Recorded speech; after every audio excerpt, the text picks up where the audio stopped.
ভোটমুখী বঙ্গে পুজো উদ্বোধনে আসছেন কেন্দ্রীয় স্বরাষ্ট্রমন্ত্রী অমিত শাহ। আসার সম্ভাবনা, অন্তত এমনটাই খবর আমরা পাচ্ছি।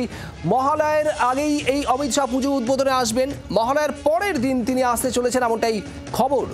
কমলাক্ষ ভট্টাচার্য আমাদের প্রতিনিধি রয়েছেন। কমলাক্ষ, কি জানা যাচ্ছে?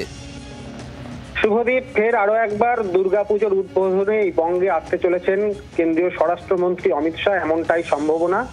এবং সূত্রের খবর, তিনি মহালয়ার ঠিক পরের দিন অর্থাৎ প্রতিপদে তিনি উদ্বোধন করবেন সন্তোষ মিত্র স্কোয়ারের এবারের যে পুজোর থিম অর্থাৎ সিঁদুর, অপারেশন সিঁদুর, আর সেই থিমের তিনি উন্মোচন করবেন, এমনটাই আপাতভাবে স্থির হয়ে আছে। এবং তার সঙ্গে সঙ্গে ইজেডসিসিতে বঙ্গ বিজেপির উদ্যোগে যে দুর্গাপুজো ফের নতুন করে শুরু হতে চলেছে, সেই দুর্গাপুজোরও তিনি উদ্বোধন করবেন, এমনটাই স্থির হয়ে আছে।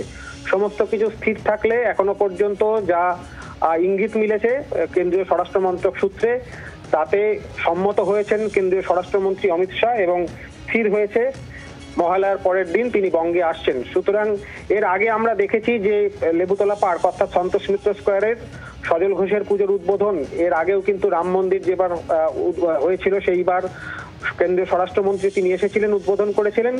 এবার ফের ভোটমুখী বঙ্গে অর্থাৎ ২৬শে নির্বাচনের আগের যে দুর্গাপুজো, সেই দুর্গাপুজোর উদ্বোধনী অনুষ্ঠানে কেন্দ্রীয় স্বরাষ্ট্রমন্ত্রী আসছেন, এমনটাই খবর।